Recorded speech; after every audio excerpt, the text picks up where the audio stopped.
Hi, Gloria Lybecker here with Healing You. Have you ever blamed somebody for something? Or have you been on the receiving end of being blamed for something? Blame is a funny thing. On the surface, it's a way of making yourself or others wrong. And so it can be used as a weapon. If we can blame someone else, then maybe we don't need to take responsibility for something.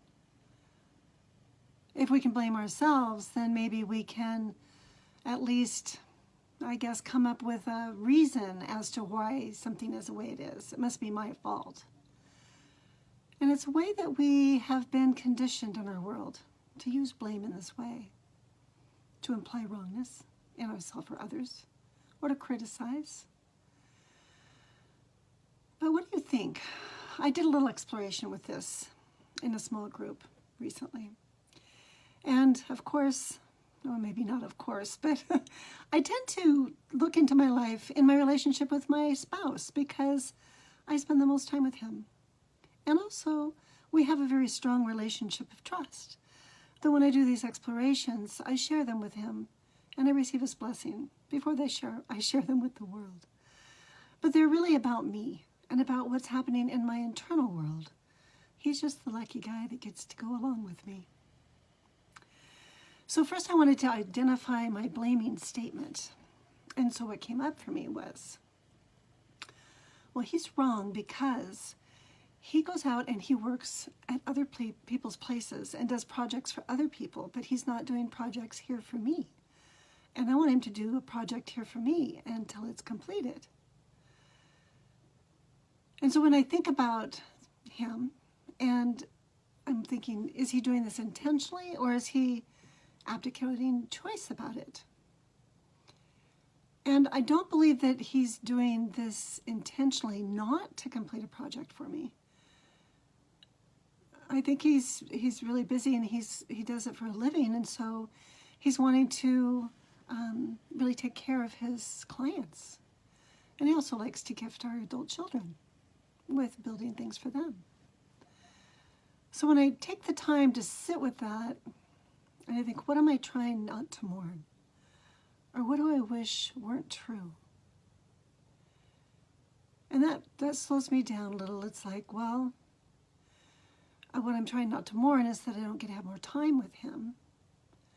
And I wish it weren't true that there were limited hours in the day so that we could spend time together more and more often. But when I think about if this other person is actually choiceless, are there implications that I'm not doing or being enough?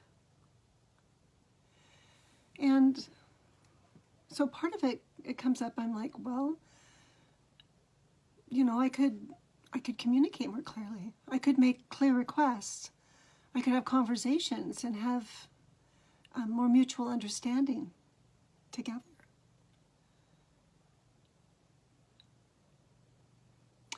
And the truth is that there's a part of me that was stuck in blame because when I could just on the surface look at it,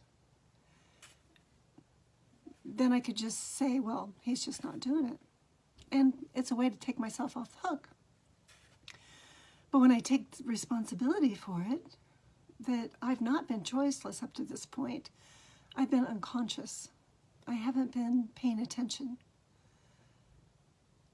And so when I take time to really unpack it, what am I trying not to mourn? What do I wish weren't true? Well, I wish it weren't true that I didn't pay attention. I wish it weren't true that sometimes I just go to a place of not thinking or feeling. I just get busy to fill in the space. So what that reveals to me is the beauty of the longing in my heart. Is I really long to live my life rooted and grounded in awareness, aliveness, in fluidity, and in the now. To really cherish each moment that I have with my husband and to be in I don't know, for there to be a reciprocal agreement around how we're choosing to use our time, and acknowledgement, this is the beauty right here, acknowledgement of the beauty of the needs that we are intentionally meeting by placing our attention and our time where we do.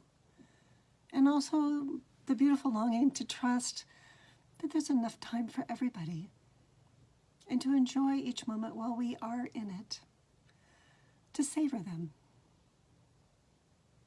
I love each moment I have with him. He's a remarkable man. And this was really a surprising experience and quite a life lesson for me, how important it is to take the time to apply these life lessons in my life each day and to speak about them openly and transparently with others, to invite others to begin to step into this way of living as well, rooted and grounded in your roots of compassion, living life in total choice, full choice, in relationship with life. That was a mouthful.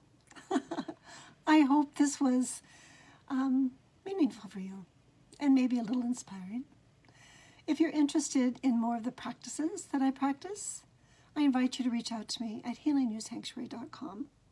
If you go there, you can check out the preview to my Healing You Intensive.